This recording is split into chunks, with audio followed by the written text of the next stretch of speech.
જગન્નાથપુરી મંદિર કે જેને હિન્દુઓનું મુખ્ય તીર્થસ્થળ કહેવામાં આવે છે, તેણે માત્ર દેશભરમાં ખ્યાતિ મેળવી નથી, પરંતુ સમગ્ર વિશ્વમાં જગન્નાથ રથયાત્રાનું પણ ભારે ઉત્સાહ સાથે આયોજન કરવામાં આવે છે, જેમાં વિદેશીઓ પણ ઉત્સાહભેર ભાગ લે છે.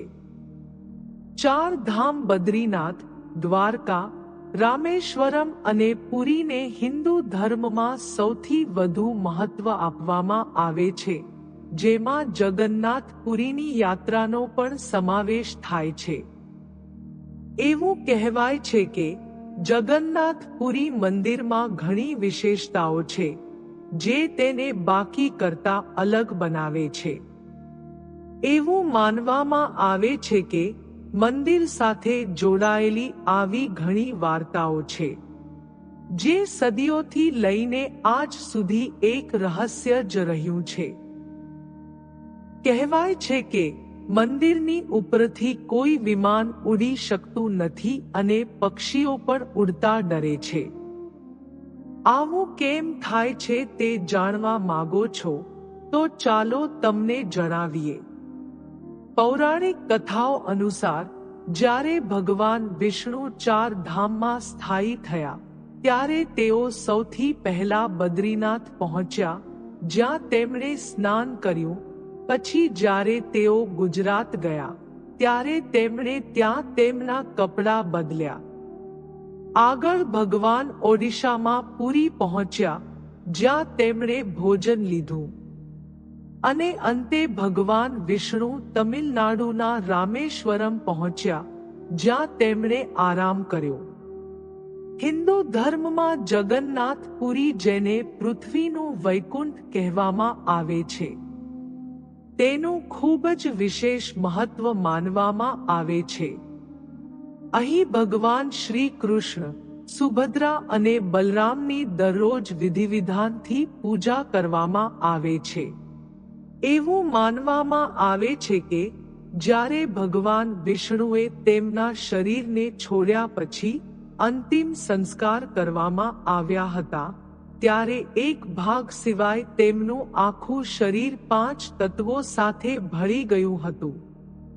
કહેવાય છે કે તે સમયે ભગવાન શ્રી કૃષ્ણનું હૃદય ધડકતું હતું, જે આજે પણ ભગવાન જગન્નાથની પ્રતિમાની અંદર સુરક્ષિત છે. જગન્નાથપુરીમાં મળતા પ્રસાદને મહાપ્રસાદ કહેવામાં આવે છે. કહેવાય છે કે તેની પાછળ એક ખાસ પદ્ધતિનો ઉપયોગ કરવામાં આવે છે.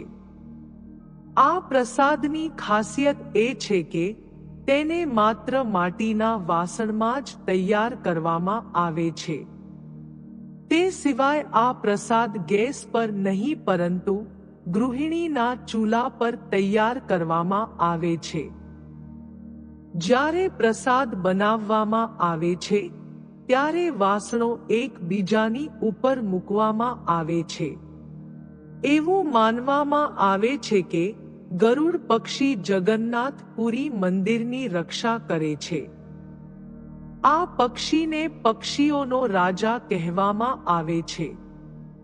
તેથી જ અન્ય પક્ષીઓ મંદિરની ઉપર જતા ડરે છે. રસપ્રદ વાત એ છે કે જગન્નાથ મંદિર પુરીની ઉપર 8 ધાતુનું એક ચક્ર છે, જે વાદળી ચક્ર તરીકે ઓળખાય છે. એવું માનવામાં આવે છે કે આ ચક્ર મંદિરની ઉપરથી ઉડતા જહાજોમાં ઘણી અવરોધો ઊભી કરી શકે છે. તેથી વિમાનો પણ મંદિરની ઉપરથી ઉડતા નથી. ઘણીવાર તમે મંદિરમાં 1 કે 2 દરવાજા જોયા હશે, પરંતુ જગન્નાથપુરીના મંદિરમાં 4 દરવાજા છે. તમને જણાવી દઈએ કે મુખ્ય દ્વારને સિંહદ્વારમ કહેવામાં આવે છે. કહેવાય છે કે સિંહદ્વારના દ્વાર પર દરિયાના મોજાનો અવાજ સંભળાય છે. પરંતુ મંદિરમાં પ્રવેશતા જ મોજાઓનો અવાજ સંપૂર્ણપણે બંધ થઈ જાય છે.